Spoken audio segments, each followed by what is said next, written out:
పెద్దపల్లి ప్రజలకు మరొక శుభవార్త. మీ అందరికి తెలుసు, గత 2 సంవత్సరాలకెళ్ళి రామగుండం ఎయిర్పోర్ట్ వస్తే మన స్థానికులకు, పెద్దపల్లి ప్రజలందరికీ ఒక అభివృద్ధి బాటలో ఒక మంచి ఎయిర్పోర్ట్ వస్తే కనెక్టివిటీ పెరుగుతుంది, బిజినెస్ పెరుగుతుంది. మన కాడ సింగరేణి కార్మికులు చాలామంది ఉంటారు.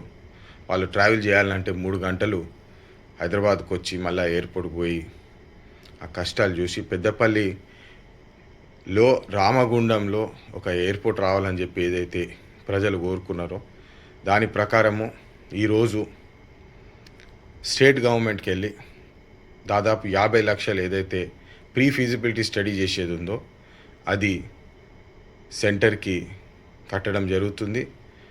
దీని ప్రకారము మళ్ళీ next step central aviation ministry, airport authority of India ఈ ప్రీ ఫీజిబిలిటీ స్టడీ ఏదైతే ఉందో నెక్స్ట్ లెవెల్ స్టడీ చేసి మళ్ళా ఎయిర్పోర్ట్ వచ్చేటట్టు నెక్స్ట్ స్టెప్ తీసుకుపోయే దారిలో పెట్టడం జరుగుతుంది.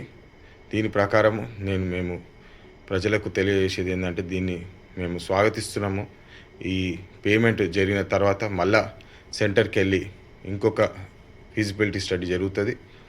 దాని తర్వాత మళ్ళా ఎయిర్పోర్ట్ వచ్చేదాకా మేము మళ్ళా కృషి చేసి రామగుండంలో ఒక వరల్డ్ క్లాస్ ఎయిర్పోర్ట్ వచ్చేటట్టు మేము కృషి చేసి ఖచ్చితంగా ఎట్టి పరిస్థితుల్లో ఎన్ని కష్టాలు వచ్చినా ఎయిర్పోర్ట్ స్థాపించేటట్టు పనిచేస్తామని చెప్పి మళ్ళొకసారి కాకా గారిని తలుచుకొని మీరు ఏదైతే నాకు ఆశీర్వాదం ఇచ్చినారో దాని మేరకు నేను కృషి చేసి కష్టపడతాను అని చెప్పి మళ్ళొకసారి మీ అందరికి తెలియజేస్తూ మీ గడ్డం వంశీ.